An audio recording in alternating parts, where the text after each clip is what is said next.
চিশতিয়া তরিকার গান বাজনা সামাকাওয়ালি বাজনা যদি জায়েজ হয় হাদিস এবং কুরআন অনুযায়ী, তাহলে আপনাদেরকে এই ঢোলগুলো আপনারা গলায় নেবেন কিনা? যদি আপনারা গলায় নেন তাহলে এই সাদা কাগজের ভিতরে আপনারা স্বাক্ষর করুন। আমি এখনই স্বাক্ষর করব এবং আমি প্রমাণ করব কুরআন এবং হাদিসের আলোকে যা আপনারা জানতে চেয়েছেন যে ঢোল এবং তবলা এবং গান বাজনা এটা যে জায়েজ, এটা আমি প্রমাণ করব। তখন উপস্থিত আলেমগণ সবাই চুপ হয়ে গেল। খাজা বশির রহমতুল্লাহ আলাইহি পূর্ব দিকে তাকায় এই কথাটা বললেন, পশ্চিম দিকে তাকায় সবাইকে বললেন, উত্তর দিকে তাকায় বললেন, দক্ষিণ দিকে তাকায় বললেন। কোন চারদিকে কথা একই কথা চারদিকে তিনি প্রচার করলেন।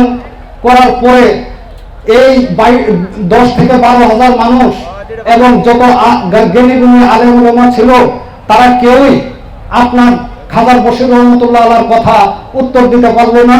আজমিরগঞ্জের দরবার শরীফের যে শিক্ষা, আপনারা এখানে যারা উপস্থিত আছেন তারা অনেকেই খাজা বশির রহমতুল্লাহ আলাইহির হাতে হাত রেখে বায়াত গ্রহণ করছেন।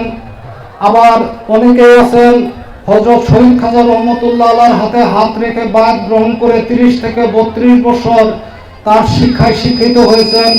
খাজা রাসূলুল্লাহ রহমতুল্লাহ আলাইহির 23 বছরের শিক্ষায় আমরা অনেকেই শিক্ষিত হয়েছি এবং বর্তমান কেবলাজান খাজা তৌহিদুল্লাহ মাদ্দাজিল্লাহু আলাইহির সময়েও আমরা যারা তরিক গ্রহণ করে তার শিক্ষায় শিক্ষিত হয়েছি।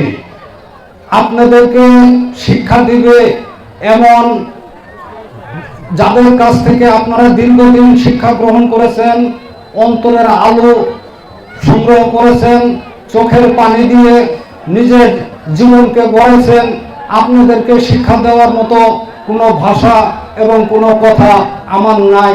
আমি শুধু এতটুকুই বলতে পারি যে আমার মহান মুর্শিদ কেবলা আপনাদের সম্মুখে এই অনুষ্ঠান পরিচালনা করার জন্য যে একটু সময় এবং সুযোগ করে দিয়েছেন, এই জন্য মহান মুর্শিদ কেবলার কাছে আমি চিরকৃতজ্ঞ।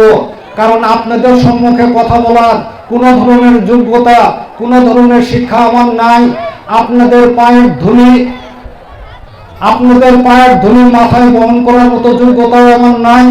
এই কারণে যে এই দরবার শরীফ গঠনের পিছনে আপনারা যে পরিমাণ পরিশ্রম, যে পরিমাণ শ্রম দরবারের উন্নয়নমূলক কাজের জন্য আপনারা যা কিছুই এই দরবারের সাথে সম্পৃক্ত হয়েছিলেন, আপনাদের এই অবদান যুগে যুগে সকল খাজার প্রেমিকগণ স্মরণ করবে।